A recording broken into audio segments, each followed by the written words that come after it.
ئەویش ئەوەیە ئەم هەموو پروپاگەندە دژی ئەو محەممەدە دەکەین هێشتا لایەنگرانی زیاد دەبن ڕۆژ بە ڕۆژ لە جیاتی کەم ببنەوە. بۆیە با بچینە لای با بمانەوێ لە ناوی بەرین بە سێشت. خۆشەویستانم ئیماندارانی بەڕێز، سێشت هەیە هەر ئینسانێکی وەکو بەڕێستان خوا ڕەحممان پێ بکە بەرامبەری خۆگربی و نەدۆڕێی دڵنیا بە سەرفرازی دنیا و قیامەت دەبی. یەکەم پارە، دووەم پۆست و پلە، سێمیان ئافرەت. ئەم سیانە لە ناوبەرترین شتن کە ئینسانی پێ ئیغرا دەبێت لە دنیادا. کەسێکیان نار زۆر پیاوێکی زمانزان، زمانڕەوان، گفت شیرین، ناوی حوسەینی کوڕی مۆدیری خوزاعی بوو. چوو سەلامی کردوتی ئەی محەممەد هاتوون بۆ لات پێغەمبەر صلی الله علیه وسلم عادەتی هەمیشەی وا بووە ڕێز نەبووە لە هیچ ئینسانێک نەگرێ، هەمیشە ڕێزی لە هەر کەسێک گرتووە کە قسەی لەگەڵا کردبێ. ئەوە کابرایکی کافرە و دەیناسێ ئەوە نوێنەری قوڕەیشە و بەخوا بە تەمای شتێکی خراپ هاتۆ بۆ لای، نەهاتۆ ئیمان بێنێ. پێغەمبەر صلی الله علیه وسلم زۆر بەڕێزەوە پێشوازی لە کرد و دای نیشاند و میوانداری لێ کرد.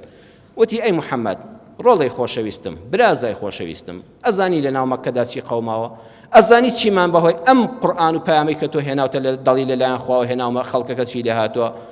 وەرە باوشی وەرە من کاغەزی سپید دەخەمە بەردەست، ئەگە پارە و پوڵت دەوێت لە ڕێ ئەمەوە کۆی کەیتەوە چەندی پارە دڵت دەخوازێ، ئێمە گەورە پیاوانی قوڕەیش و دەرەوەی مەکەش هەموو پارەکەت دەدەینە چەندی دڵت دەخوازێ، خۆت داوای بکە بۆت بژمێرین.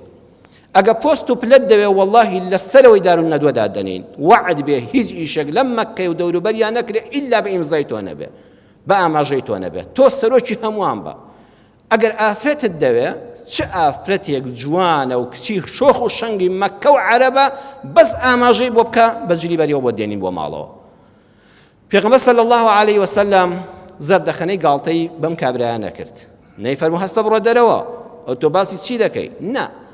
پێغەمبەر صلی الله علیه وسلم گوێی گرتووە حتا قسەکانی تەواو دەکا، پێی دەفەرمێ ئەفەرەغتە یا ئەبا عیمران. جا سەیری ئەدەبی پێغەمبەر صلی الله علیه وسلم نافەرمێ ئەفەرەغتە یا حوسەین بە ناوی خۆی و ناوی نانێ. عەرەب ئەگەر ڕێزی لێ بگری بە کونیە بانگی دەکەی. لێبوویتەوە باوکی عیمران، ئەو ڕێز و حرمەتە لەو کافرە کە هاتۆ چیت دەخاتە بەرچاو، تۆواز لەو دین و دینداری و خواناسیە بێنە چت دەیە من بۆت دەکەم، من نوێنەری قوڕەیشم. پێغەمبەر صلی الله علیه وسلم بەو پەڕی حرمەتەوە باوکی عیمران قسەکانت پەیامەکەت تەواو بوو، ئەگەر قسەت ماون هێستا گوێ دەگرم. دەڵێ نەعەم بەڵێ تەواو بووم ئەی محەممەد، هیچم نەماوە، من پەیامی خۆم گەیاند. فەرمووی منیش یەک پرسیار لە تۆ دەکەم، باسی ئەوەی نەکرد من بۆ ئەوانە نەهاتووم و داوای ئەوانە ناکەم و ئەوانم بیر لێ نەکردوێتەوە، من پەیامی خۆم پێ دەفەرمێت منیش پرسیار لە تۆ دەکەم، ڕوخسەت هەیە پرسیارەکانم بکەم؟ بەڵێ پرسیار بکە ئەی محەممەدەی تۆش چت قسەیەکت هەیە بێڵێ. دەفەرمێت کەم ئیلاهن تعبد. ئەبا عیمران تۆ چەند خوا دەپەرستی؟ وتی سەبعە، حەوت خوا دەپەرستم، یەکیان لە ئاسمانە ناوی ئەڵڵایە، شەشیشیان لەسەر زەوی لە ماڵی خۆمدا دەیان پەرستم. حەوت خوام هەیە، یەکی ئاسمان ئەڵڵا، شەشی سەر زەویش بتم هەیە، شەش بتیشم هەیە بە خوان دەزانم و دەیان پەرستم. فەرمووی ئەبا عیمران پرسیارت لێ دەکەم ئیذا هەلەکە المال، ئەگەر سەرۆت و سامانت کەوتە مەترسیەوە هاوار بۆ چێ دەبەی؟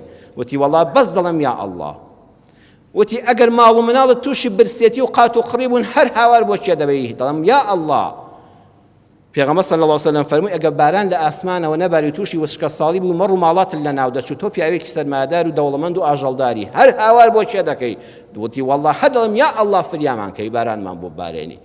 فەرمووی دەی باشە کە لە هەموو تەنگانەیەکە بەس دەڵێ یا ئەڵڵا، ئەم شەشەی ترت بۆ چێ برام؟ من بەس ئەوەت پێ دەڵێم ئەو خوایە کە دەڵێ یا ئەڵڵا بەس بە تەنها بیپەرستە، ئەم شەشەی تر فڕێدا ئەمانە هیچ نین، خۆت دروستت کردوون.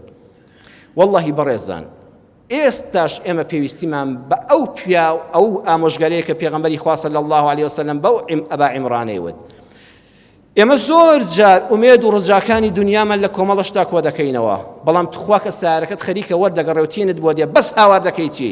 هەموو خەڵکەکە هاوار دەکە یا ئەڵڵا. کە وشکە ساڵی دەبێ هەر هاوار دەکەی چی؟ دەڵێ یا ئەڵڵا.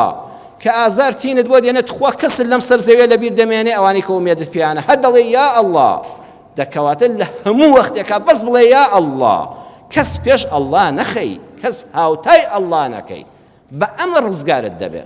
بەڵام پەنا بەخوا ئەگەر وا بزانی غەیری ئەڵڵا کەسێک شتێکی تر دەسەڵاتێکی هەیە بەخوا تیا دەچی.